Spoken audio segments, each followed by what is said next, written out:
asalaamaaleykum mbokk yi ak xarit yi di ñu taataan fii ci la chaîne des valeurs muy Mourchid TV ñu fas yéene ànd ak yéen ci bile émission ñu dëppee Def Art nag di émission bu am solo bu Mourchid TV jagleel le secteur de l'artisanat en vue de permettre sa prise en compte dans les politiques sectorielles du pays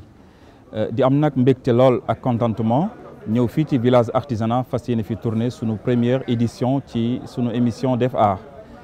bu ñu ñëwee ci village artisanat nag sunu xel du ñàkk bañ a dem ci góor gi di El Hadji Maguette Mbow nekkoon ancien président bu chambre de métier de Dakar ñu ngi yeesal sunu njaal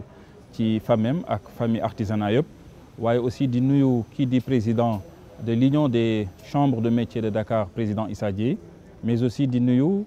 président Gorgui Diop di président actuel bu chambre de métier de Dakar ci loolu nag ñu fas yéene ànd ak ay invités yu am solo ci secteur de l'artisanat nga xam ni kenn du namtamle seen responsabilité seen engagement ci secteur de l'artisanat ñu fas yéene nag ànd ak mbokk yi nga xamante ni tey ñoom ñooy sunu invité fii ci plateau Def Art ci la chaîne des valeurs Mourchid TV ñu njëkkee ci sunu mbokk di Pape Djibril Sène nekk un acteur de développement nekk un chef d'entreprise nekk aussi membre ci COPAS mu nekk benn cadre des professionnels organisation professionnelle artisanale du Sénégal mais aussi nekk élu à la chambre de métier bu ñu jógee ci Pape Djibril dañuy ñëw ci sunu mbokk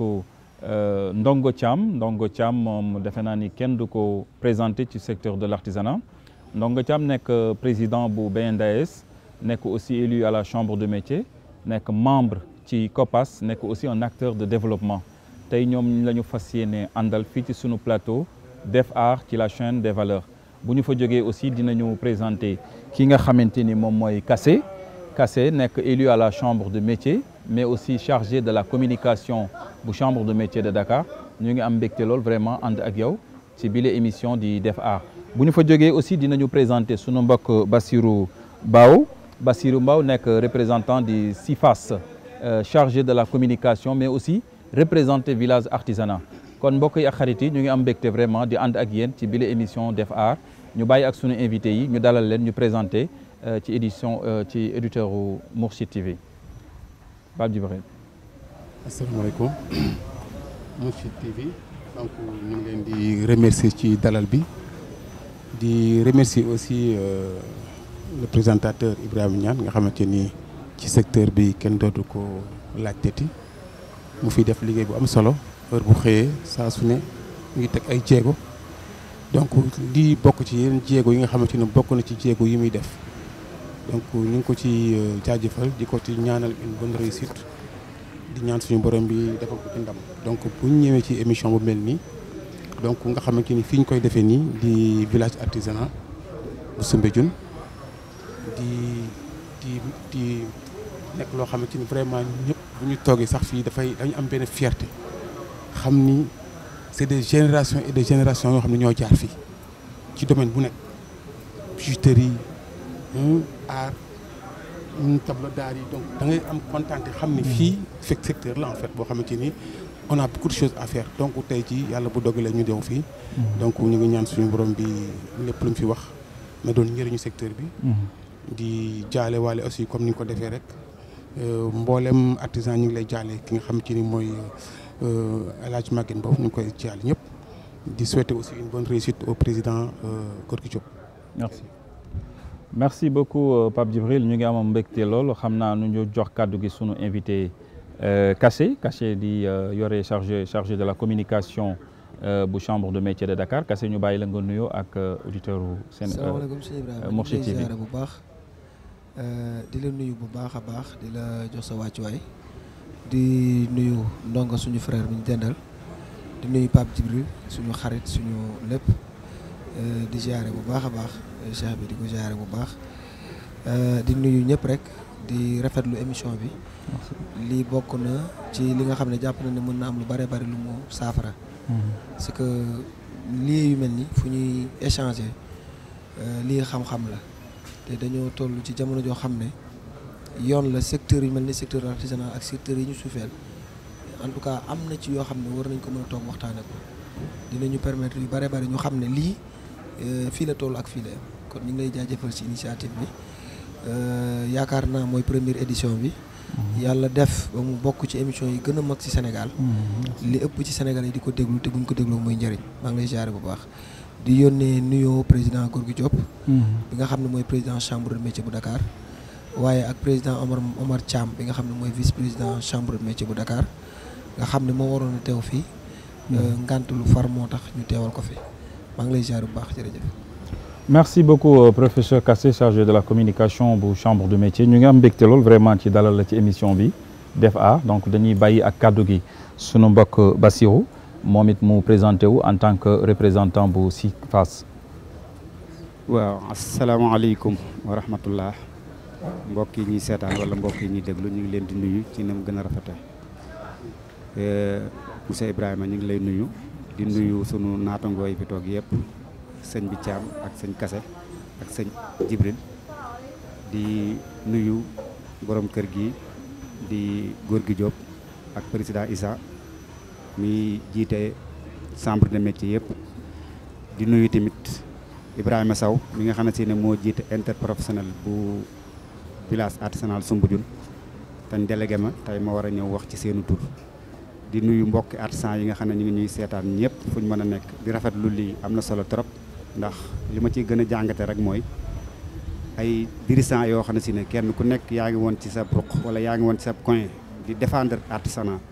tey bu ñu ñëwee bokk benn plateau man dina am lu may jàngate te ñoom it dinañ am lu ñu jàngate ci moom di nekk lu rafet lu am solo loo xam ne si ne li wolof di wax rek nañ ko def june dafa war a njëkk ci nañ ko waxtaane kon lii macha allah ñu ngi koy rafetlu bu baax a baax jërëjëf. jërëjëf sëñ Bassirou kaddu yi am na solo donc ñu bàyyi kaddu gi ak sëñ Ndongo Thiam moom defe naa ni kenn du ko présenté ci secteur de l'artisanat Ndongo ñu bàyyi la ak téléspectateur Mourchid TV. waaw jërëjëf président Ibrahima may wax salaamaaleykum waa Sénégal salaamaaleykum Mourchid TV seen frère seen xarit Ndongo Thiam may àddoo fii ci village artisanat Soumbédioune de Dakar di jël sama nuyoo di ko jiital ci président du chambre de métier de Dakar muy président Gorgui Diop ak premier vice président monsieur Omar Thiam ak président union nationale des chambres de métier du Sénégal di jaal ak di ñaanal sunu président bi fi bàyyi ko muy président Maguette Mbow suuf woyof ci kawam loolu sama borom yërëm ko jéggal ko xare ko ci àjjana yu kaw comme ni ko Ibrahima waxee léegi di nuyu suma naataango yi ma toggal président Ibrahima ñu ngi lay jaajëfal président Djibril président Bachir président Mamadou Kassé maa ngi leen di nuyu di rafetlu plateau bi di leen xamal ni Def Art incha allah moom mooy nekk la meilleure émission sur l'artisanat parce que Def Art dafa ñëw pour defar le secteur boo nee nag defar nag nga def art ba woo artisanat yëpp a ngi ci biir kon nag ñi ngi ñaan émission bi ñu tàmbali ko ci bismillahi rahmaani rahim muy suñu premier extrait yëggale ko ci alhamdulilahi rabbil alamin ak ay ndam yu kawe ak Mourchid TV te am nañ ci yaakaar jërëjëf ginnaaw loolu nag mën naa présenté wu man maa ngi tudd Ndongo Thiam nekk président collectif des cordonniers maroquiniers du Sénégal et de la diaspora ñu ngi ko 2CMSD jiite aussi benn kuréel bu mag bu ñuy wax bloc liggéey comme genre fédération bloc national pour le développement de l'artisanat au Sénégal ñu naan ko BNDAS Artisan Forever nekk élu à la chambre de métier de Dakar nekk fa président commission de l'organisation premier vice-président commission foire derrière Adja Diossi Bey maa ngi koy nuyu aussi de passage jërëjëf Ibrahima maa ngi sant. merci président donc ñu ngi amaat mbégte lool vraiment ci di leen dalal ci émission Def Art fii ci la chaîne des valeurs Mourchid TV comme ni ngeen ko xamee sunu jotaay bi tey fii ci village artisanat mooy dañu fas yéene waxtaanee le secteur de l'artisanat nag sunu pàcc bu njëkk bi ñu bëgg a waxtaanee mooy diagnostic d'un secteur porteur de développement ku wax secteur de l'artisanat wax ni secteur la ba nga xamante ni secteur bu am solo la di contribuer ci PIB di contribuer ci économique réew mi donc waaye tamit ñu wax diagnostic su ko defee dañuy tàmbali ak sunu waxtaan tey président Mamadou Kassé bu ñu doon wax le secteur de l'artisanat yan mooy ay points forts am ak ay points faibles am à l'heure actuelle lan nga ñu ciy indil. président ñu ngi lay ziare bu baax waaw diagnostic moom mooy su ma juumul mooy ñu xool lan la mbir mi bu doon médecin bu doon malade la ñu xool nan la ñuy maanaam lan mooy feebar bi wala lan mooy wér-gu-yaram fu mu toll. man dama jàpp ne pour ma njëkkee ci fooru artisanal nga xam ne économiquement dina ko mën na am lu mu jural réew mi fort bi dafa bokk le fait que ñu am chambre de métier ñu organiser wu am chambre de métier chambre de métier yi am union chambre de métier nga xam ne nekk na jafe na raar na ci secteurs yi nga xam ne moo nekk ci réew mi ak ni ñu ko organiser mais fort bi bokk na ci chambre de métier yi ñu fexe ba état bi teel a waajal programmer ko ci ñi nga xam ne ñooy nekk ci chambre de métier yi mu nekk artisan yi ci seen bopp effectivement loolu dafa bokk ci fort bi nga xam ne dina leen permettre ñoom ñu xam ñi ñuy gérer ñan la ak lan mooy seen problème ak fan lañ jëm ndax nit ki li nga nekk rek moom yaa koy gën a xam loolu dafa bokk ci fort bi dafa bokk ci le fait que ñu nekk ay métiers 120 corps de métier ay métiers yu wuute ay métiers yu wuute yoo xam ne benn métier bu nekk am na lu muy dolli ci développement réew loolu dafa fort bi beneen bi mooy échange yi nga organisation ñu organiser wu ci ay organisation nga xam ne métier boo dem am na organisation bu fa nekk organisation bu am na chaque jour lu muy défendre dafa bokk tamit ci fort bi maanaam li nga xam ne ñun war nañ ko téye mooy le fait que artisanal comme soo jëlee corps de métier bu nekk ndax réew dafa am nuñ koy luy téye kenn réew yi jàmm réew lu koy téye dafa bokk ci liggéey dafa bokk ci dund dafa bokk ci maanaam lii indi stabilité réew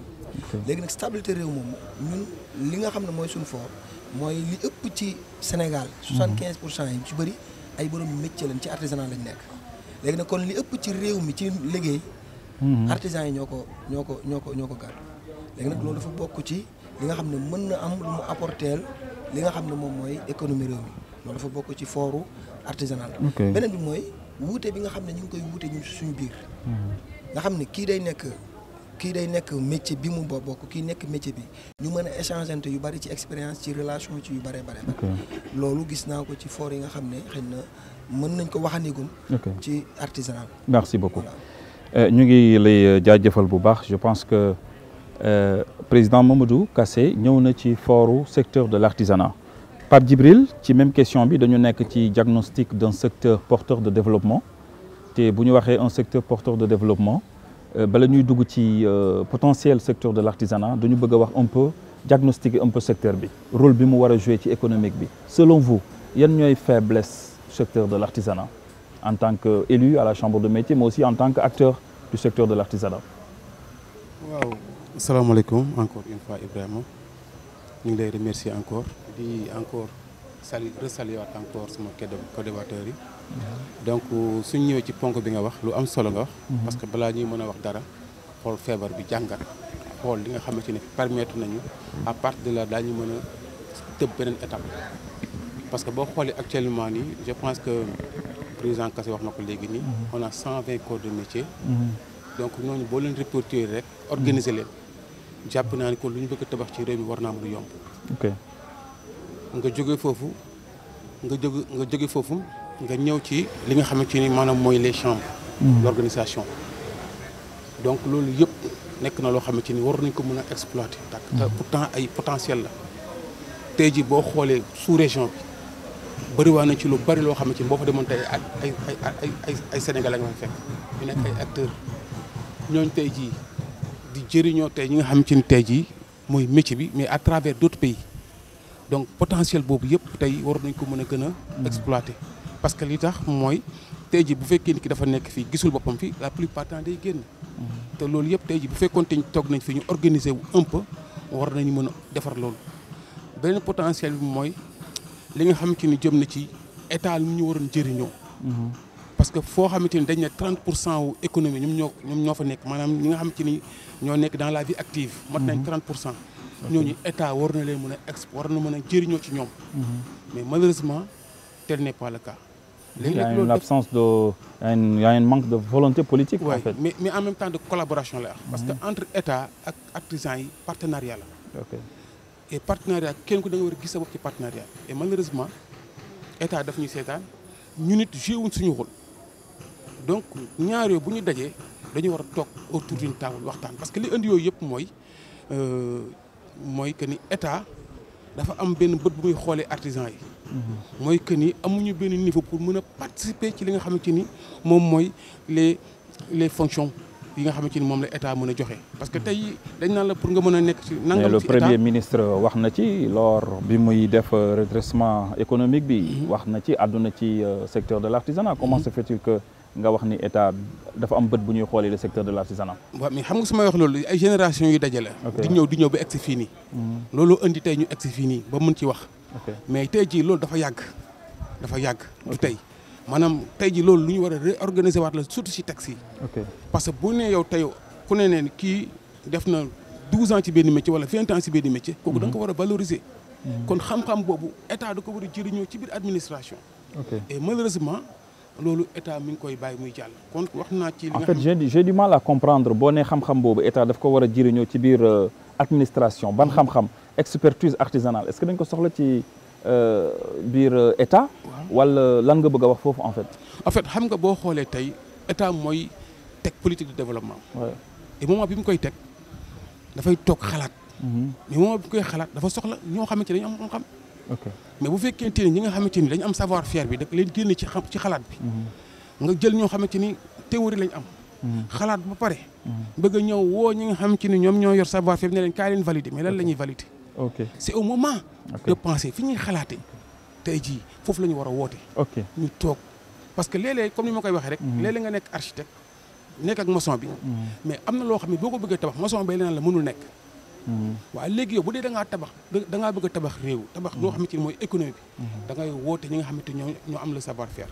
su ko defee yow moment bi nga xam yaa ngi tabax boo defee benn erreur. dañ naan non lii mënul nekk lii moo mën a nekk. merci beaucoup parce que ki yor théorie bi. moom xalaat la am. mais ki yor pratique mooy wax ndax lu mën a nekk wala mënul nekk. donc yaa ngi wax ci wàllu implication du secteur de l'artisanat ci programme état bi. loolu point bu am solo dinañ si ñëw.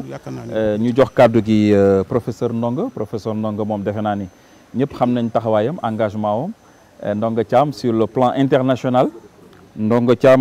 moom mu ngi promouvoir le secteur de l'artisanat sur le plan international. J'ai beaucoup aimé gis ni tu fais partie les leaders yu nga xamante ni yaa ngi génnee secteur de l'artisanat li ëpp ci say activité bitim réew la yaa ngi wax ak étranger yaa ngi wax ak ay partenaires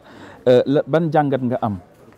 tey ci diagnostic bi nga xam ne bëgg nañ ko def ci secteur de l'artisanat parce que bëri na li ngay tukki lan nga gis lu ne bitim réew loo gis ni ci diagnostic bi nga xamante ni bëgg nañ ko def war nañ ko mën a indi boole ko ci sunu liggéey en tant que artisanat. jërëjëf président Ibrahima. dellu si di rafetlu sa question bi rafetlu aussi réponse yu am solo yi sama ñaari naataango yi def. muy lan nga xam ne nii moom la ñu gis bitim réew te mën ko roy ñun pour mën a dabi waa bitim réew. mooy li ma jaaxal loolu question la boo may posé waa Sénégal yëpp. di ko posé suñu autorités yi. mais pourquoi fii Sénégal sunu doomi Sénégal yi nga xam ne ñëpp ay métier la ñor ñun ñëpp képp ku ci génn dem bitim réew Afrique laa commencé ba Europe ba Amérique foofa dem ak métier mi nga yóbbu da nga fay toj dañ lay respecté te da ngay am teraanga te biir réew mi nga nekk mënoo am teraanga ci métier bi loolu lu ma jaaxal la.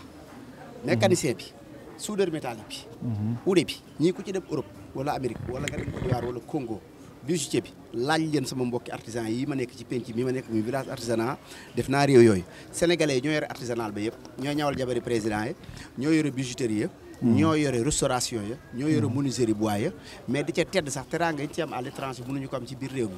loolu nekk question bu may posé waa réew mi te benn sénégalais boobu la bi newoon fi tudd Mor Ndiaye moo dem ci réew yooyu tekkee fa noonu tabaxi étage def lépp te métier moom la yóbbu te ci biir réew mi mënu ko fi loolu état lay laajaat question boobu noonu benn parce que Sénégal dafa am lu ma remarqué ci ñoom dañu tàmm ci xas nit ci jàngoo mais booy xas ki jàng ki mokkal la ñuy tiim kii jàng di ko xas yow jàngoo moom day jàng kii daa mokkal kii daa dem ñu koy tëwëri rek di ko tegal kii di pratiquer ñuy gis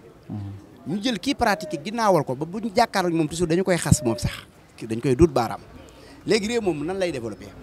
boo jëlee ki mokkal jël kii jàng baat da ngay jàng mooy ku mokkalul ak lu mu mën a jàng anglais woo français woo allemand woo chinois yu tu day jàng il ne peut pas munul kii mën di def ñuy gis comme œuvre yi lii lu ñuy làmb di ko dañ ay œuvre la lu nit mën la def ko du ay théorie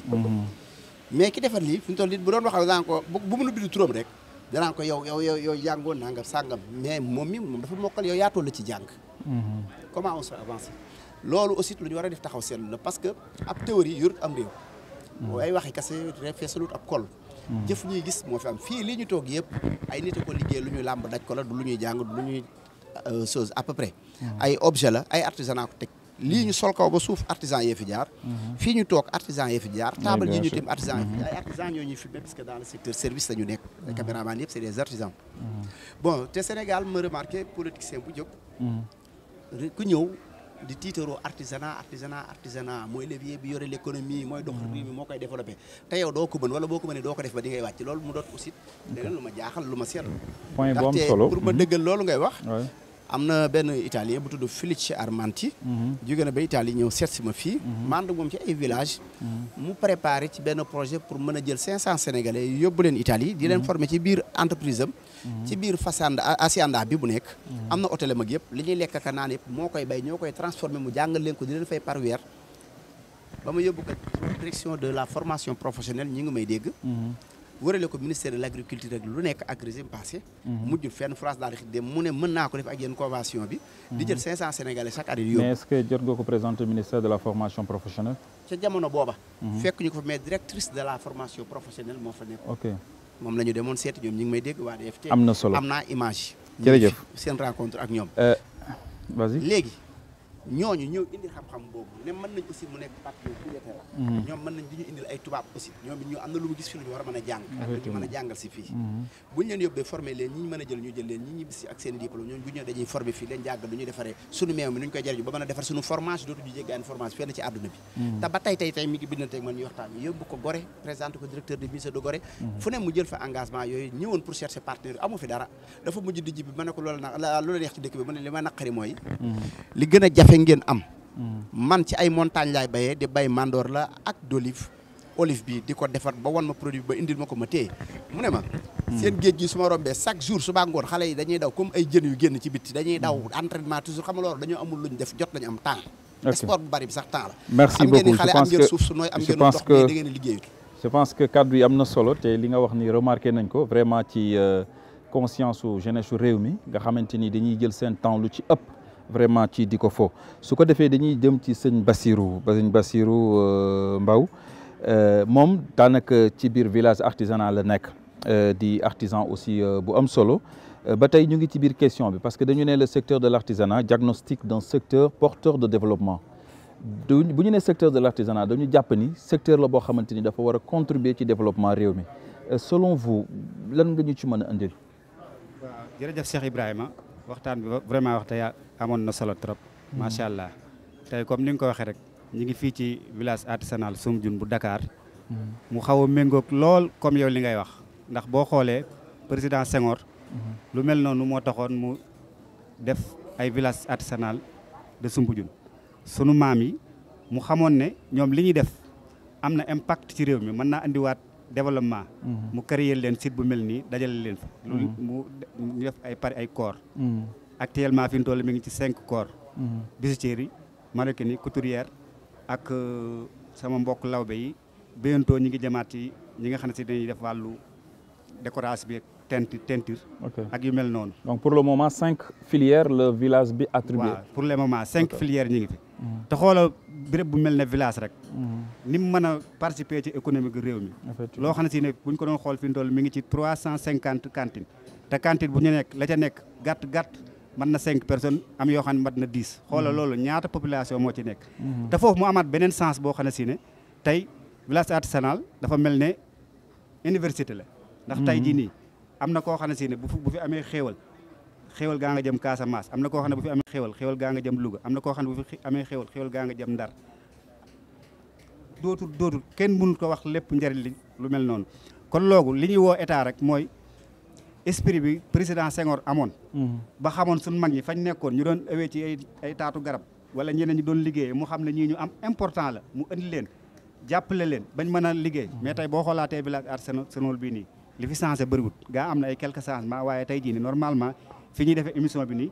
waroon naa nekk benn salle de conférence bu mag boo xam ne si ne fi lañ koy defee yeneen béréb yi sax ay maire rek ay yeneen buñ soxlaa sax dañuy ñëw àbbuñu ko côté yu mel noonu la ñuy woo waa état ñu ñëw jàppale leen ci ba defaraat ñu moderniser ci village bu yàggul dara le président de la République monsieur Bassirou Diomaye Diakhar Faye ñëw na fi ànd ak son premier ministre wax un peu ci village bi promouvoir un peu l'expertise du secteur de l'artisanat ñu di ko rafetlu lool te di am yaakaar bu baax ci waxam yi ba pay jóg ñu tamit di am yaakaar ci li mu est-ce que boobu ba léegi gis ngeen avancement vis-à-vis des autorités non boobaak léegi moom vraiment wax dëgg yàlla defaguñ benn acte en tout cas daal directrice artisanale ñëw na fi ñu ànd ak moom def tour mu xool village bi xool lu ci nekk li ci président waxoon ak moom lim xalaat ne war nañ ko cee mën a def loolu moom actuellement loolu jot naa am. beneen bi tamit groupement bi nga xam ne ñoom laa fi représenté. muy interprofessionnel bi. ñoom itam ñi ngi def liñ mën lépp ndax tey jii nii lu mel nii dafa bokk ci ñun li nga xam ne si ne bokk na ci suñu ay chartes yi nga xam ne bëgg nañ koo def maanaam di promouvoir artisanal waaye rawatina village artisanal Soumbédioune di fexe ba dem am ay visibilité ndax jamono bi léegi foofu la toll. dafay toll moment boo xam ne si ne yow mi moom yaa war a def day toll moment boo xam ne si ne yow mi kilifa gi yaa war a def yow mi moom nag boo deful di xaal kilifa gi bu la kilifa gi defalee da nga am njëriñ de mais boo deful yow lay gën a metti moo tax ñun ñu comprendre loolu ñun fexe ba ci wàllu sécurité am na lu ñu ciy def wàllu promotion am na lu ñu ciy def wàllu suñu relation tamit ak kilifa yi ku ñu war a bind la ba ci direction yëpp mais nag foofu tamit dama fay wootaat sama mbokku direction yi. ñu bàyyiwaat xel bu baax. secteur bi APDA 3FPT surtout APDA même direction de artisanal. parce que tey ñun ñëpp dañoo xeexoon ci ki fi nekkoon. yàgg na fi. bañ indi laan ñu ndaw loo xam ne si ne tolloo naak génération. kon dañoo maanaam la taxoon mais le directeur de l'artisanat est-ce que artisans yi xam nañ ko déjà souvent de temps en temps artisans yi ñu ngi wax ni xamuñu ko duñ ko gis. non artisans yi xamuñu ko ba pare tamit maanaam tey jii nii. dafa am ay direction yoo xam ne bu ñu la ko falee. waxuma la dara de mais yow nga bind ko mu tontu la rek moo gën a jafe waxuma laa mu ñëw di la seet si wala nga gis ko te loolu bokkul ci li nga xam ne si ne moom lañ leen moo taxoon ñu fal leen kon yenn direction yi nga xam ne si dañ leen fay def léegi mu dem ba ëpp doole sax yenn chambre de métier yi ndax chambre de métier yaakaar naa ne à part député à part leneen ndax ñoom rek ñoo bokk nuñ leen di fale ndax bu dee député bi askan bi ñoo koy fal directement bu dee chambre de métier askan bi ñoo koy fal directement waaye tey boo dee xool direction yi sax ñoom ñoo ëpp doole chambre de métier yi loolu tamit état war na ko gën a xoolaat bu baax a baax ndax ba tey ñun suñu bët xonqee buñ demee chambre de métier am lu ñu mën a defal mais chambre de métier daanaka budget de fonctionnement rek lañ leen def te budget de fonctionnement bi buñ fonctionné dañu war a fonctionné sax duñ dem kon loolu tamit dafa mat a xoolaat bu baax a baax ndax boo bëggee jàppale artisanat da ngay def comme ni Senghor defoon rek mu delluwaat sama wax ji béréb yu mel nii nga defar ko ak yeneen béréb yi nga xam ne melut nii wala yeneen béréb yi nga xam ne amu ko nga créer fa fexe ba dajale fa artisan yi bu boobaa loolu yaakaar naa ne dana jur développement ndax surtout artisan dafa am ñetti type ba ñeenti type ku ci mel ne ñun ñii artisan yi daanaka ay ambassadeur lañ kenn ku ci nekk da nga liggéey œuvre boo xam ne si ne dina indil waay Sénégal boo xam ne si ne ka gën a fort wala ka gën a yaakaar ne mi ngi indil waay Sénégal bu demoon du ko fa indil loolu nag mat naa bàyyi xel bu baax a baax beneen artisan bi boobu di liggéey li nga xam ne si ne ñun ñëpp dañ koy soxla ndax tey jii nii ñun ñu toog fii ñëpp man uude laa waaye tey li ma sol téyeere ko def peut-être jaara bi ma tak bisi jee ko def peut-être li ma toog ministre métallique wala ministre bois moo ko def kon loolu nag important la boo xam ne si ne war nañ koo xam bu baax saisir ko waaye li ci war a njëkk nag mooy suñu nguur gi ndax bu naa defal askan wi jotee ñoom ñooy taxaw def seen programme bu baax wane ne danaa taxaw fii artisanal wala danaa taxaw fii réew mi te artisanal nekk point boo xam ne si ne comme ni ko ñëpp waxee rek maanaam 75% de population artisanale la te lii tax ñuy wax doomu aadama mooy artisanat ndax boo ko ca génnee rek li ma wax nii boo ko génnee ci nit nekkatul nit kon nag loolu war nañ koy bàyyi xel bu baax a baax merci beaucoup sëñ Bassirou kaddu yi am na solo ku la déglu xam ni vraiment maîtriser nga bu baax li ngay wax comme niñ ko waxee rek dañu ne secteur de l'artisanat def benn diagnostic ne secteur de l'artisanat dafa di secteur boo nga xamante ni dafa porteur de projet la et je pense que pour ñu mën a évacuer point boobu li ngeen ci wax dégg nañ ko et je pense que autorités yi aussi dégg nañ ko te dinañ ci tenir compte bu baax a baax a baax parce que li ëpp solo ci li autorités yi war a xam mooy chaque jour artisans yi dañ koy wax mooy y a l'absence de volonté politique parce que artisanat dafa jouer un rôle de régulateur de premier plan dans le processus social économique du pays mënuloo am secteur de l'artisanat ñu koy yemale rek ci benn ministère d'après parce que bu ñu nee secteur de l'artisanat porteur de projet la man dama naan c'est au-delà de ça parce que secteur de l'artisanat dafa war di mën di teg ay politique sectorielle parce que ku promouvoir secteur de l'artisanat promouvoir formation professionnelle parce que yéenay former xale yi ku promouvoir secteur de l'artisanat mettre une hausse à la croissance économique parce que yéen a ngi contribuer ci PIB yéen a ngi contribuer ci création de l'emploi ku promouvoir le secteur de l'artisanat yaa ngi lutter contre la pauvreté vous imaginez politique sectorielle boobu yëpp nga xamante ni secteur de l'artisanat mu ngi koy générer en termes de participation économique je pense que loolu les hommes politiques war nañ ci tenir compte donc ci noonu la ñuy def rek dem ci sunu deuxième point di rafetlu vraiment kaddu yi parce que deuxième point bi dafay wax ci secteur de l'artisanat dafa di benn secteur transversal transversalité bi nekk ci secteur de l'artisanat ci la ñu bëgg a dugg ak yéen parce que bu ñu waxee secteur de l'artisanat gis ni dafay jàngonteeg wala dafay dugganteeg yeneen secteur lu ci mel ni agriculture lu ci mel ni commerce lu ci mel ni la culture lu ci mel ni donc dafa am benn jumelage bu ci am donc selon vous Mamadou Kassé en tant que chargé de la communication ban relation nga gis ni tey buñ ci bàyyi woon xel ci transversalité boobu nekk ci secteur de l'artisanat implique ko ci surtout ci wàllu économie sociale et solidaire ban résultat la artisanat mën a apporter ci loolu. Ibrahima ñu ngi lay ziar président. merci. di wax question bu am solo la. parce que man parfois damay def ay gëstu ci Indien yi. damay wax ne pour ma jël chaque secteur bu nekk. buñ ko def dugalante bi mu dugalante suñu biir. boo jëlee lu mën agriculture bi. maanaam matière li ñuy liggéey yëpp. maanaam industrie li suñu industrie métallique. développé wul. moo tax ñu toll fi ñu toll ba léegi. effectivement. industrie métallique bi bu développé woon daf ñuy permettre baykat bi benn ñaari nit dinañ mën a béy ay hectares. parce que dina leen permettre ci dootuñ nekkati ci benn fas ak benn mbaam wala benn machine boo leen xoolee fan yi am na benn xale bu créé benn machine def ci benn moteuru Jakarta. nga xam ne au lieu que ku mënul am tracteur bi jër ay millions mën nga am machine boobu ci 300 000 wala 150 000 pour mën ko am mën a béy benn ñaari hectares wala 10 hectares léegi loolu moo dugalante boobu moo am mooy moom ak mbay. parce que pour mbay développer il faut industrie métallique développer. maanaam ñoom ñoo mën a créer jumtukaay yi nga xam ne moom la ñu war a bàyyee. dinañu permettre ñu mën a am ci wàllu mbay. beneen bi mooy ñi ngi wax wàllu transport. maanaam diggante artisanal ak transport. ku ne xam ne suñ ne mécanicien. suñ ne soudeur. suñ ne tôlier lépp dafa lié ak transport. parce que transporteur bi dafa am lu mu soxla ci. parce que nit ki am oto. par la force da ngay am relation ak ñoom. man dama am ay jamono dama duggoon ci benn oto soo amee problème mu pièce. léegi ne defatul mécanique changer pièce la ñuy def dama leen tooñ ma ne leen léegi mécanicien amatul léegi changement de pièce la. léegi changement de pièce boobu dafa am beneen problème bu ci am mooy ñoom maanaam commerçant yi nga xam ne ñoo fi indi pièces yi ba léegi maa ngi ci commerçant yi nga xam ne ñu ngi dugal pièces yi. fexe ñu ba pièce bu nekk. ñu dugal ci qualité ñaari qualité. nga xam dañu naan qualité bu bees a ngi nii boo ko bëggee baax na wala nangam maanaam pièce da ngay gis benn panne boo xam ne waa ji mécanicien bi da ciy xëy suba bu ngoon di wër pièce yi. am na xañ na maîtriser wuñ yi ñu paanoon mais am na pièce moo paanoon waa ji day dem ñu ne ko ñëwaat ñu ne baaxul nga ñëwaat ñu ne baaxul nga dem essayer ñaari fan ñett loolu dafa bokk ci dugalante bi ñu dugalante. léegi bu nekkoon artisanal bi. fexe nañ ba kiy jàng mécanicien jàngal nañ ko ba mu mat. ba buy dem di jëflanteeg ki moom oto bi. moo xam transporteur bi la moo xam ki nga xam ne privé la. dina ko permettre moom liggéeyam dina gën a gaaw. dugalante boobu lu ñu war a bàyyi xel la. d'accord ci la chaîne des valeurs industrielles. voilà mu ngoog léegi nag loolu noonu. moo waral dugalante bi ñu dugalante ñun suñu biir. soo jëlee lu mel ni bijouterie. comme tëgg ñun tëgg lañ. dégg nañ ci suñu papa yi nee naan touristes yi daan ñëw fii. li ci ëpp lu ci bëri bijouterie moo leen daan indi. parce que xam nga or dafa nekk benn matière boo xam ne cours bi international la. te Sénégal dafa am or. période boobu or bi dafa wàccoon Sénégal. incha allah léegi ñoom bu ñu ñëwaan dañuy ñëw directement rek ci bijoutier bi. am na ñoo xam ne dégg naa bu ñu wàccaan aéroport seen hôtel dañuy dem directement am na benn paa bu nekk fii fi mu ne kii dem jënd li ñuy jënd. léegi nga xam ne léegi pour artisanal maa ngi wax léegi pour développement bi taxaw. pour développement bi ñu bëgg ci réew mi. wax naa ko barki dem ci benn émission il faut que ñu comprendre que ne. ñun xam nga dëkk bu nekk dafa am forum. boo gisee Maroc mu réussir lu bari.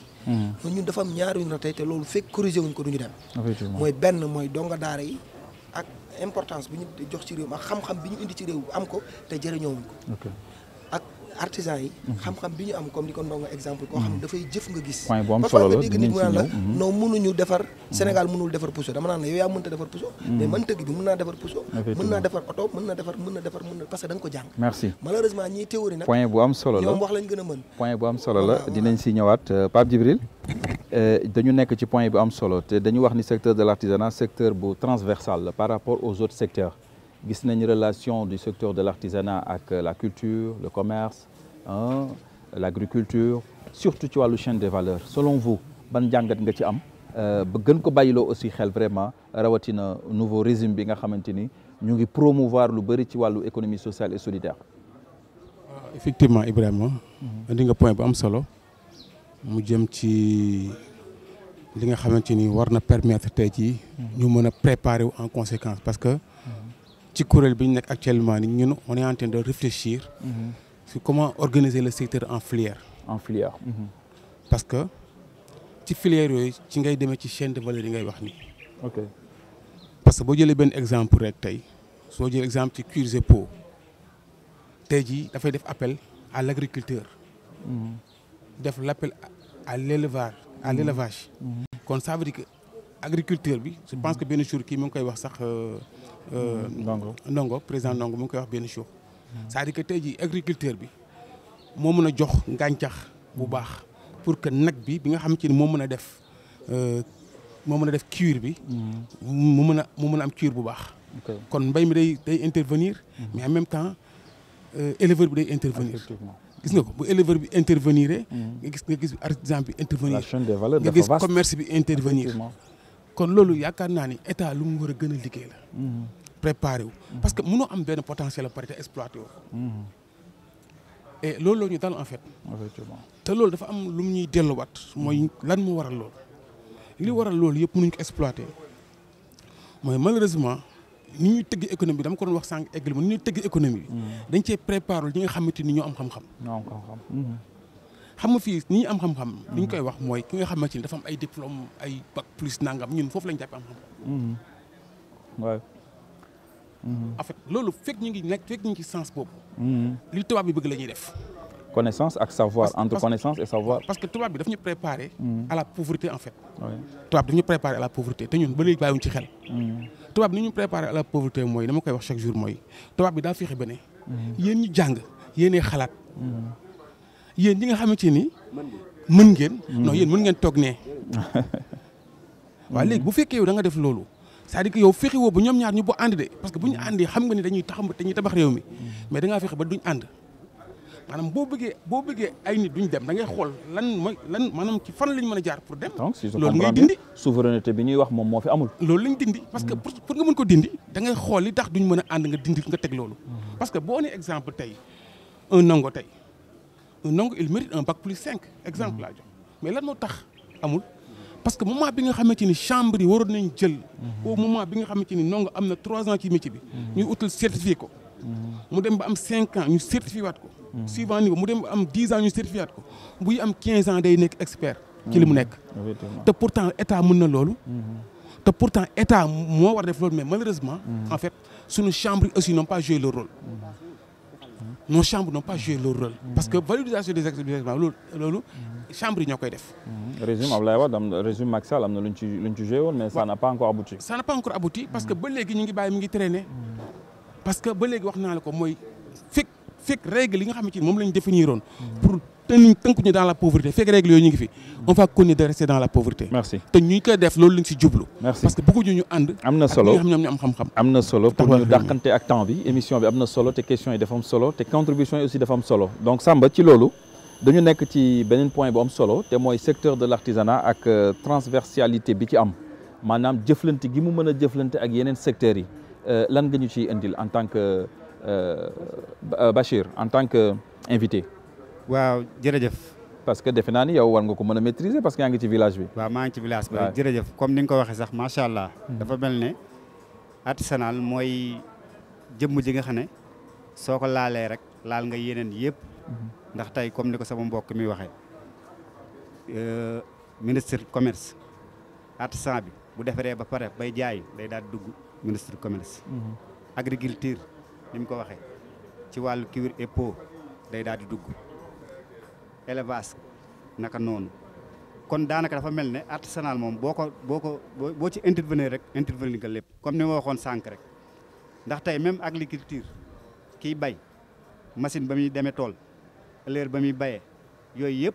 ñu ngi jóge ci artisanal kon côté boobu moom dafa mat a bàyyi xel bu baax a baax a baax lii ndongo doon wax nag dafa nekk gàllankoor boo xam ne si nag gàllankoor la ci ñëpp ndax bu dee américain bi dañ lay wax duñ la wax loo jàng loo man lañ lay wax mais fii dañ lay wax loo jàng sa jàng sax bu kawewul da ngay gis nit koo xam ne si jàng na de mais bu amul yenn licence yi wala bu amul yenn diplôme yi sax ñeneen ñu ko raw dañuy defe ne moom du dara te koor jàng tari la rek yow yaa ngi naan sax mais jàng tari la rek ndax dañ laa bindal nga jàng ko di ko wax bu fa mbind ma ne woon dootoo xam dara mi ngi mel ne tey jii ni yow ngay wax te yoroo benn papier bu fekkee dañ laa bindal nag bu ñu nangoon papier xamatoo looy wax kon yow amoo benn xam-xam xam-xam mooy xool benn affaire bii nga xam ne soo ko liggéeyee comme ni suñu maam yi doon def di nga ko mën a liggéey soo ci paree nga mën cee doxe dépasse mën cee sol yére mën cee tabax jumaa ji mën cee tabax kër yi mën cee tabax leneen loolu mooy jàng loolu nag lañ war a gën a dooleel te niñ koy dooleele mooy boo jàppalee artisan jàppale nga baykat jàppale nga sàmmkat jàppale nga borom bitig bi sax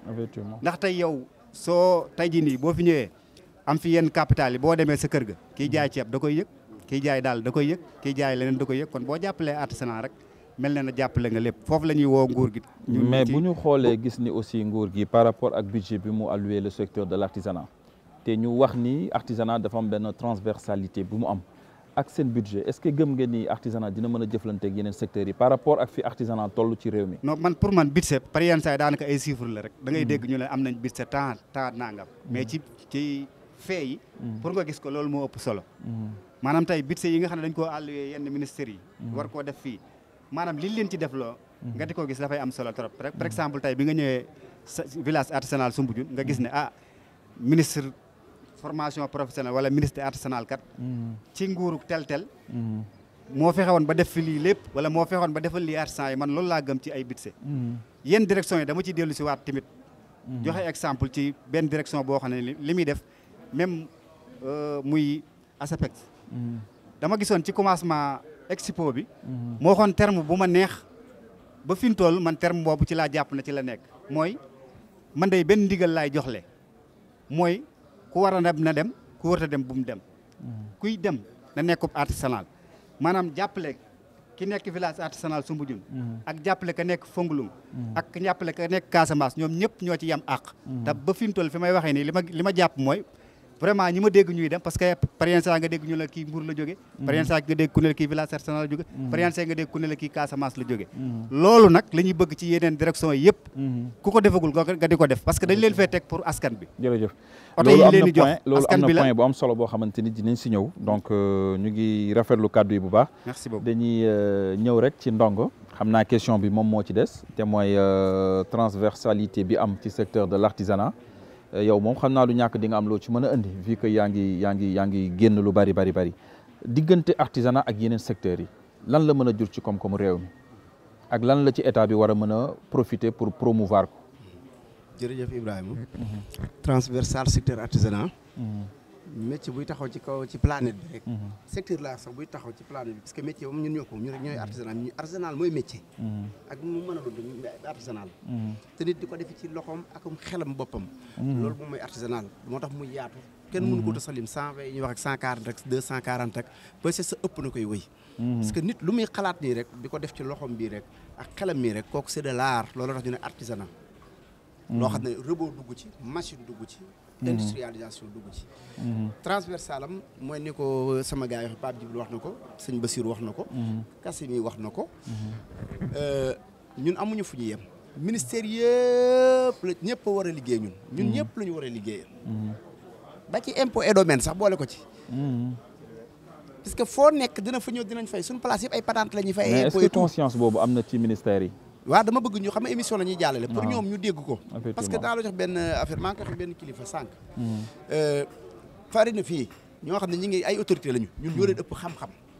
ci li ñu yor. ndax ñun dañu ci fekk ay années ñu nàmpatal ñu ci ñu yaru ci màgg ci ñoom booba ña nga école di jàngi ñun métier yooyu lañu suñu bàyyi jàngali woon ñoom seen bàyyi jàngali leen école ñu dem di jàngi ñoom. ñun ñu mokk loolu ñoom ñëw nag toog ci kaw bëgg ñu uf ci géréel ñu loolu bëgg di ko def pa loolu ko ci biir waxtaan duñu waxtaan ak ñun. moo tax képp ku ko du defit di nga ci yàgg te doo def résultat. ñun dañu transversal mën nañu liggéey ak agriculture comme ni ngeen ko waxee élevage. nee naa leen impôt et domaine sax da cee bokk Sénélec da cee bokk Sonatel da cee bokk SDE da cee bokk ñëpp ay liggéey ak artisanat gis ngeen gars yi lépp la ñuy consommer fii lépp ci suñu biir liggéey am na loo xam ne domaine boobu ci excès ndox moo koy def am na domaine boobu ci excès courant moo koy def dégg ngeen wax bu baax ñii wër di wax ak ñiy jëf bokkuñu bi ñu toogee ba léegi déglu leen micro yi kak ngay dégg de gauche à droite ñooñu duñ ay théorie ñooñu dañuy pratiquer lii laa bëgg bu ñu bëggee développer. ñu bàyyi ci xel bu baax maa ngi dégg nga wax ci budget ministère de l'artisanat yi. budget yi c'est bien beau comme ni nga koy wax mais budget yi. man budget bu yokk ak bu wàññeeku amul lu ñu njariñ. xamul tax bu ñu waxantee dëgg nag ñu bàyyi maslaa bi. budget artisanal yow Ibrahima dañuy waxtaan budget ministère de l'artisanat ba nga xamee xam lan la mas a jariñ. yow lan la mas a jariñ ñun financement yi fi artisanat yi ay partenaires américains ak ay mënta wax dafa ay PEJA ak ay yooyu ñoo ñu ko fi indi de mais budget ministère moom ñun ñu ngi koy kaas chaque jour di ko xeex seen budget fonctionnement bopp la ñuy wut ñoom ñun budget bu yokk bu wàññee ko amul ñu njariñ ñun budget bu yokk yóbbu ñu fenn mu wàññee ko yóbbu ñu fenn ñun ñii kenn lekkul seen i dërëm kenn ñëw di ñu defal seen financement ci seen budget du ñun ñoo leen di plaider ay budget man xam lu ñuy plaider lu renforcer suñu secteur bii mu dem gis naa nag directrice de l'artisanat madame Faye mi nga doon wax sànq noonu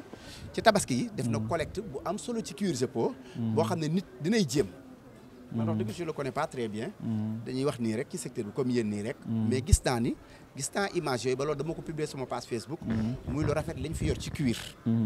xam na ni moom ci boppam pareeguñ sax pour def ko industrialisation mais mën nañ ko jàppale sunu naar yi nekk fii nekk ci baaj ba di ñu fóotali der di ñu defarali der ñu koy def en attendant matière bi ñu bëgg ba kere ñoom ñu leen mën a équiper ci équipement yu mucc ay bi méngoog jamono ba ñu mën a def prototype bu am solo ñu mën ko jëfandikoo parce que der yooyu ñu daan jël di sànni ci caniveau yi ak fosse yi ak ci canal yeeg yëpp bu ñu demee ba collecté ko wax dëgg collecté wu ma ca bokku ma ca collecté fekkewu ma ko bañ koy collecté mais gis naa image bi ma rafetlu ko trop loolu bu ñëpp defee ni ñoom di def jéem dafa am solo nit kuy jéem dañ koy war a encourage di ko jaajëfal comme ni nga wax ne ñoom nag dañoo war a ubbi suñu seen i buntu di ñu déglu ñu nit ñu jege leen ndax lu ñu xam-xam-xam sàmba ma dem ba gën laa xam sàmba ñun ñi nga xam ne nii ci suñu métier la ñu yor ay jabar yor ciy doom am ciy teraanga am ciy oto suñuy doom ne ci ba université ñu fay ci seen i étude bañ egg foofu te état mosuñu defal dara ñun ñooy liggéey suñu bopp takk suñu digg li dem jaay ci marché yi def suñuy dëbal échange ci suñu biir di régler suñuy problème beneen bi may ñëw ci benn point xam naa loolu ñàkku di laaj beneen émission bu yàggul premier ministre dem na fi Chine ba mu ñëwee ba léegi xamuñu lu mu fa jëlee te c'est intéressant ñun ñu xam ko rawat na secteur informel secteur artisanal ndax Chine googu noonu li ñuy ndaw ay bët seen bët yi ay laser la lu ñu jam lu ñu gis dinañu ko def te ñooñu képp kuy signé ak ñoom contrat ak contrat booy signé ak ñoom te prévoirul sa famille sa njaboot nga xam ne secteur bi bay dunde la ñuy dundee Sénégal réew mi 90% bay dunde mooy da ngay xëy dem marché ba 10 heures yónnee dépasse sa jabar moom moo fi am ñu waxante dëgg muy borom mi métier da ngay dem jaay mbaa nga livré ñaw mbaa nga livré sa nangam ñu jox la nga jël leen li wéef sa kër ñu dépense bu ñu bëggee jël ay industrie di ko teg suñu kaw ñun Sénégal maa ko wax man Ndongo Thiam je défie quiconque nag dans 10 ans ci kanam ñun ñëpp bis bu ñu fi tuuroo ñun ñëpp ay ambulant la ñuy nekk secteur yëpp la ñuy laal métier yëpp la ñuy laal te loo ci defar dañ ci defar million loo daan jaayee 2 millions danañ ko mën a jaayee 400 francs rango ñu def ay ambulant ñun ñëpp ay dem en crise en faillite képp ku foog ne mooy développé Sénégal ci ñooñu juum nga xam naa bu wax waa BTP dal sama kaw bu mënta ñàkk nañ dem BTP ñoom mën nañ ay stade ak ay tali ak yu mën tax ñu ànd koog ñooñu mais xajuñu ci artisanat bu leen dugal ci artisanat mbiru artisanat moom bu ñu fi laal dara jërëjëf ñu ngi am mbégte lool vraiment ci question bi nga xamante ni répondre nañ ko question bi am na solo bu baax a baax et je pense que lii war na mën a jur benn prise de conscience par rapport ak nos autorités parce que bu ñu nee secteur de l'artisanat dafa nekk benn secteur transversal gis nañ njëriñ bi nga xamante ni secteur de l'artisanat mu ngi koy jëflante par rapport ak yeneen secteurs yi et je pense que bu ñu bëggee développer réew mi il faut que ñu impliquer le secteur de l'artisanat dans le processus économique du pays donc ci loolu la ñuy profiter rek di wax ni vraiment am nañu mbégte lool ñu dellu ci sunu beneen question mu dellu nag ci li nga xamante ni moom mooy la chambre de métiers de Dakar bu ñu nee la chambre de métiers de Dakar nag mën nañu njëkkee ci l'union des chambres de métiers d'abord gis nañ bu yàggul dara président Issa Dieye woo na organisation professionnelle yëpp ñu ngi fa woon ñun ñii ñëpp ñu ngi fa woon ku ci nekk wax nga sa xalaat par rapport ak interministériel bi nga xam ne conseil interministériel bi nga xamante ni le ministre du tourisme et de l'artisanat mu ngi koy waajal sur l'artisanat bi ñu fa ñëwee aussi wax dëgg yàlla mu nekk jotaay bu am solo organisation professionnelle yëpp daje ku ci nekk indi sa xalaat donc ci loolu rek la ñu bëgg a dugg rapidement suñu jógee ci loolu nag ñu dugg ci organisation chambre de métier et son fonctionnement sëñ Kassé par rapport ak rencontre boobu nga xamante ni def nañ ko te di waajal conseil interministériel bi lan nga ñu ci mën a indil. Ibrahima ñu ngi lay jaare xam naa ne di rafetlu Ndongo en tout cas débat bi dama jàpp ne ñi nga dajale fii wax dëgg yàlla. mën nañu am temps bi bu guddoon dina am lu bare bare lu fi feeñ. bon man dama ci am ñaari problème ci suñu njiit yi parfois. ñu dañoo bokk ci réew moo xam ne parfois ndax li indi loolu dafa mel ni dañu dégg ne ci audience bu président Issa am le premier ministre xaw ma primature ci la soññee suñu kilifa yi que ne war ngeen def conseil interministériel ñu accordé ko mais période bi ñu koy def je crois que ne jeudi lañ ko def vendredi le président Sonko doon def déclaration ci wàllu redressement économique te dama jàpp ne su nekkee ne économie réew mi lañ bëgg a yëkkati dama jàpp ne looloo waroon a jiitu maanaam conseil interministériel bi suñu dajee boobu dafa waroon a ci topp ginnaaw parce que ñun ñoo war a xalaat jox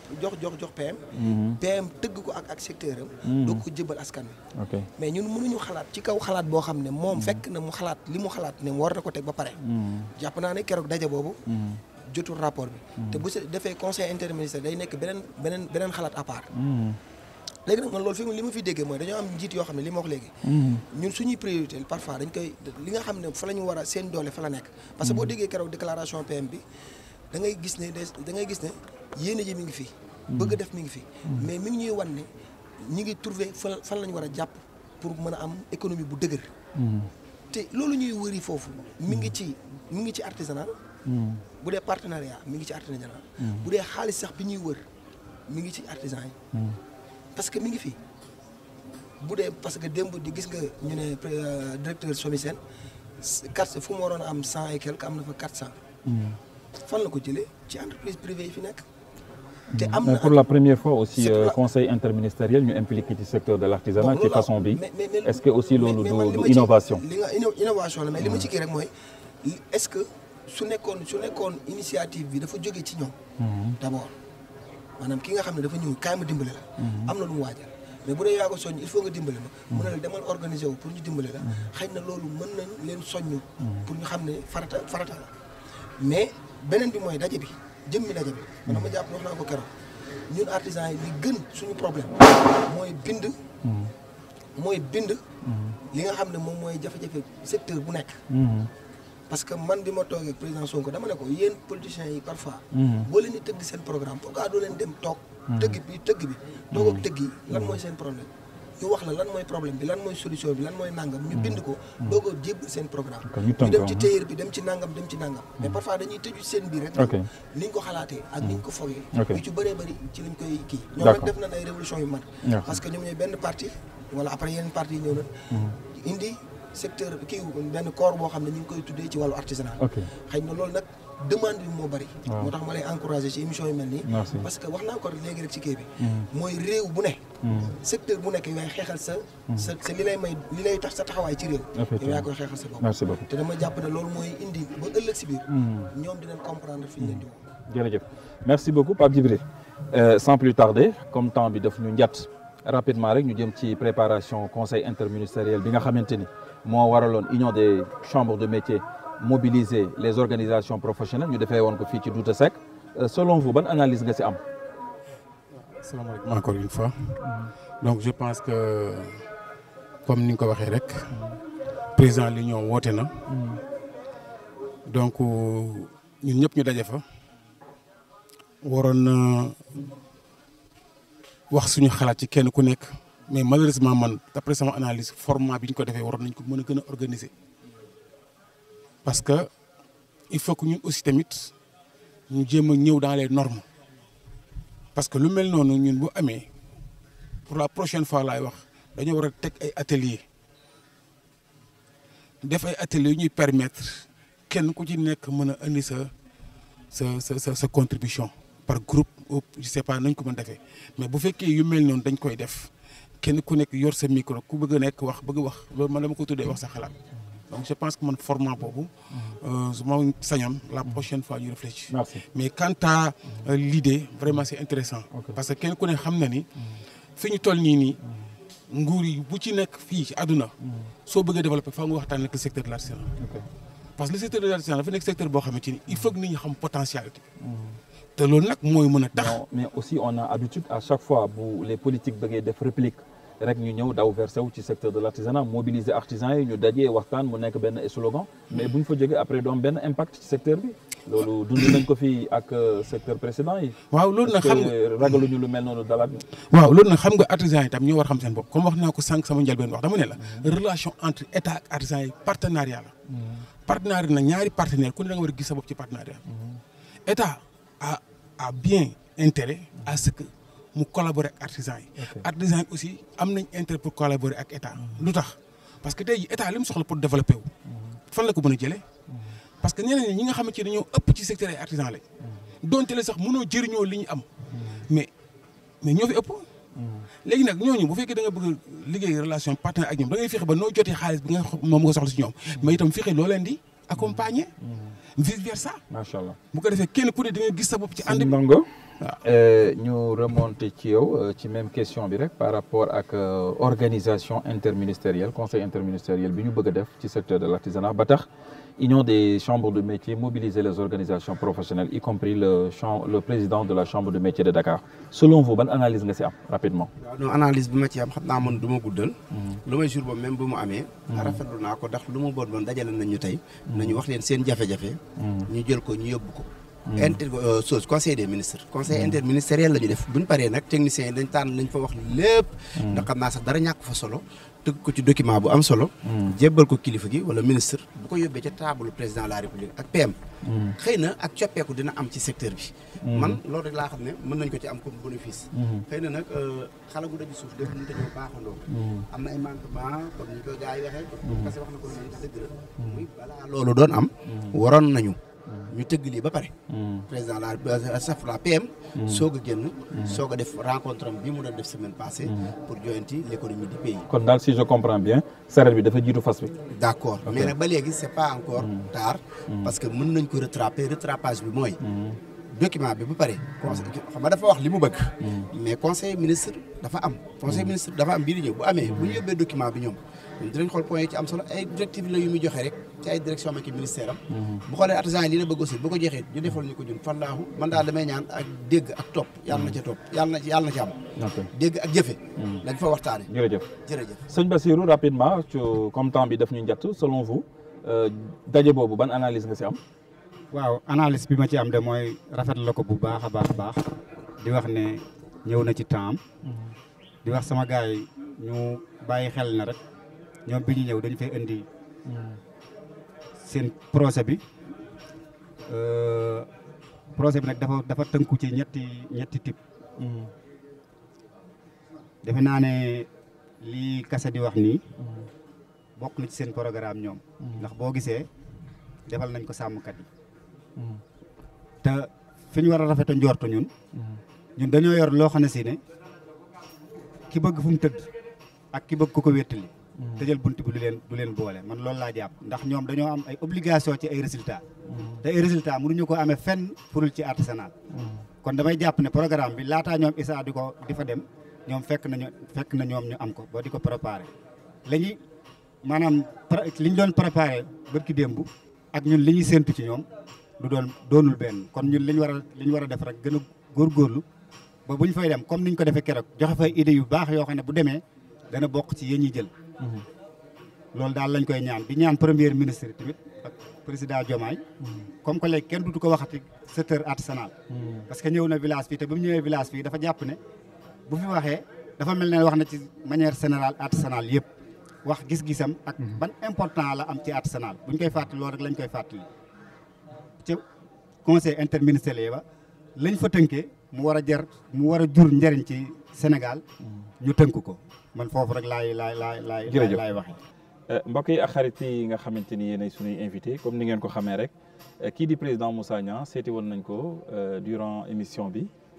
équipe Mourchid TV équipe Def Art dañoo war a demoon nañ seeti ko waxtaan ak moom ci li nga xamante ni moom mooy secteur de l'artisanat vu sa responsabilité ci secteur de l'artisanat pour que mu ñëw vraiment wax xalaatam ci li nga xamante ni moom mooy émission bi kon nag ñu ngi am mbégte ak contentement lool di dem seeti président Moussa Niang.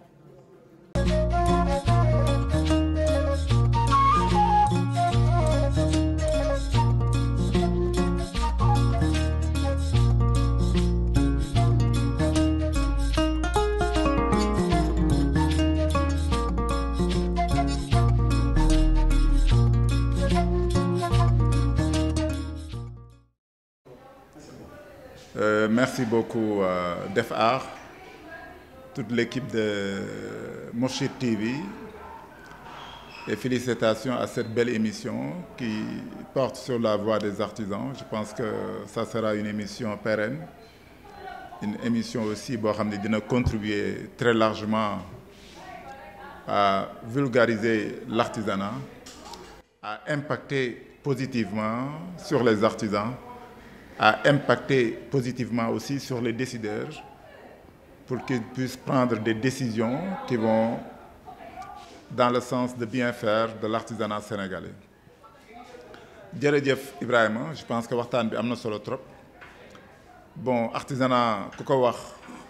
sur le plan diagnostic comme ni ko gars yi waxee ci biir plateau bi am na solo.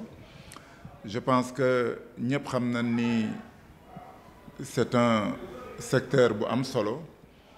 bu war a jouer pleinement son rôle dans la transformation économique de notre pays.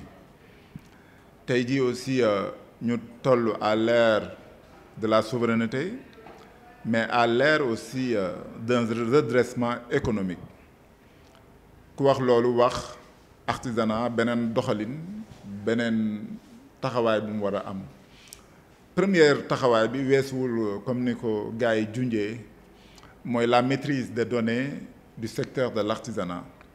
Comment faire pour recenser les artisans, comment faire pour cartographier les artisans, pour kenn ku ne nga xam ni am na une entreprise artisanale ba nga xam ni dina mën a contribuer à la formation de nos jeunes, mais aussi à la qualification de nos jeunes.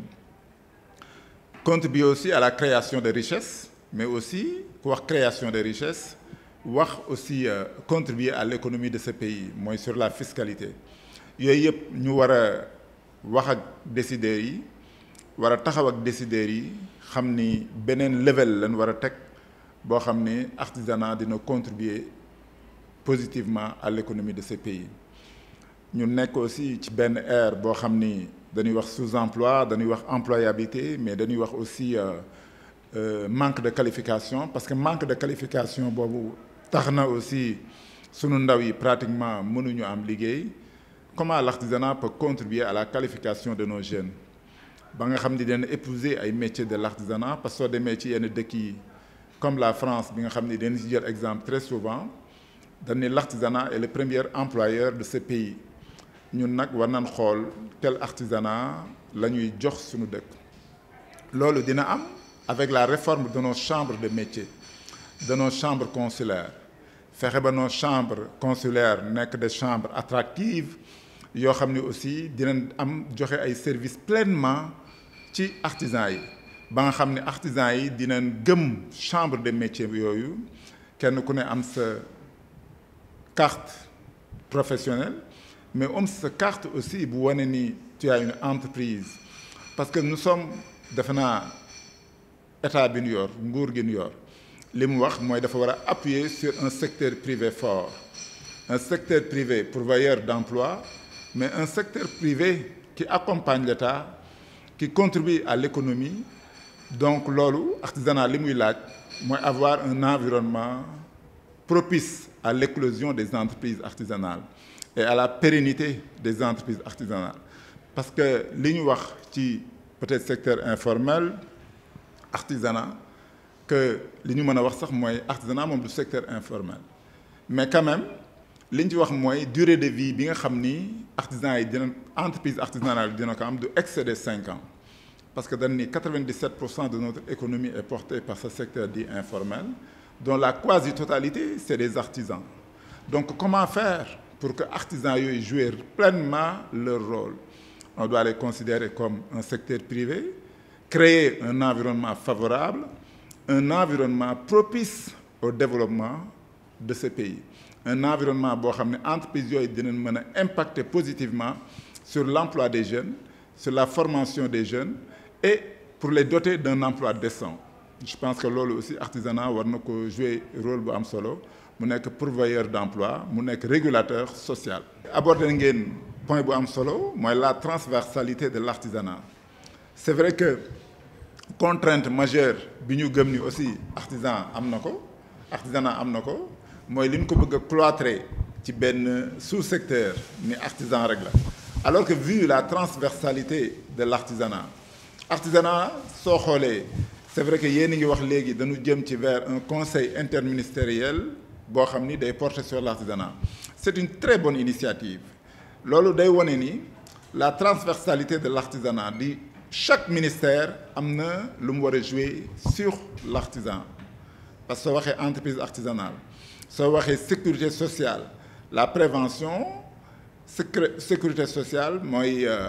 prévention hygiène environnement qualité loolu am na ministère bu ko yor donc ñooñu dañuy impacter soo waxee ci emploi am na ministère bu ko yor dootul doon artisan mooy l'extension de la protection sociale am na ministère bu ko yor mooy le capital humain bi ñuy wax parce que au-delà du capital humain il y a le potentiel humain donc soo xoolee artisanat dafay la culture soo xoolee l'artisanat d'art day impacter donc artisanat l'économie en quelque sorte parce que maa ngi lay wax léegi nous sommes des entreprises qui dit entreprise dit l'économie dit environnement favorable à l'éclosion des talents ku wax loolu wax cette transversalité d'où aussi nous sommes dans un monde ouvert dans un monde open boo xam ni tey jii ñu ngi wax ZLECAf ku wax ZLECAf wax des entreprises compétitives su fekkee nekkuñu aussi des entreprises compétitives ëllëg lan mooy am mooy ñun dañuy consommer li nga xam ni mooy jóge bitim réew alors que dañu war a accompagner nos entreprises ba nga xam ni ëllëg dinañ mën a compétir dans le ZLECAf mën a dem ci yeneen pays gagner des marchés je pense que loolu mooy dooleel artisanat nag c'est un secteur dynamique ku wax secteur dynamique di secteur boo xam ni da ngay gis ay entreprises yoo xam ni dañuy jékki-jékki génn sur le champ artisanal dem vers l'industrie parce que l'industrialisation ne se décrète pas c'est un secteur dynamique da ngay gis ñoo xam ni peut-être dinañ commencer sur le bas de l'échelle jékki-jékki yéeg à un certain niveau dem vers l'industrie mais toujours am na ñeneen ñuy ñëw dans le champ artisanal pour le remplacer loolu moo tax aussi man en fait damay rafetlu aussi seen émission bi di leen féliciter bu baax yéen waa Mourchid TV di féliciter Ibrahima le présentateur parce que aborder ngeen ce thème bu am solo la transversalité bu wax ni chaque ministère am na lu fa artisan bi moom dafa war a daw jëli ko mais heure bu ñu cloîtré artisanat ci benn carcan mooy du ñu dem fenn beneen bi nga xam ne aussi am na solo mooy mënal suñu bopp c'est nous artisans yu ci bari ñoom ñoo war a transformer nos produits nos matières d'œuvre nos matières minérales nos produits ñu ñoo koy transformer soo ko transformer mu nekk à produit fini nga mën a impacter sur le produit intérieur brut donc je pense que l'artisanat a un grand rôle à jouer pour le développement du Sénégal on dirait que même l'artisanat c'est la solution pour éradiquer la pauvreté c'est la solution pour impacter positivement sur l'économie de notre pays.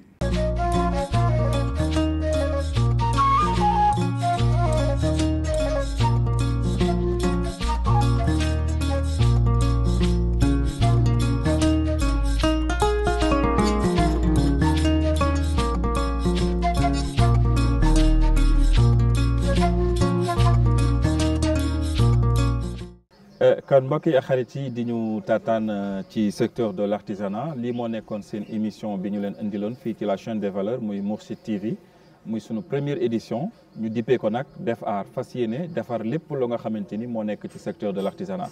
ndax artisanat dafa war a nekk un vecteur du développement kon nag ñu ngi lancer appel à tous les artisans du Sénégal rawatina les organisations professionnelles ñu bàyyi xel émission bi nga xamante ni la chaîne des valeurs Mourchid TV dafa jël pàcc bu rëy bu am solo jagleel ko secteur de l'artisanat li tax a jóg émission bi nag mooy promouvoir l'expertise sénégalaise wane xarañte ak mën-mënu sénégalais waaye aussi taar bi nga xamante ni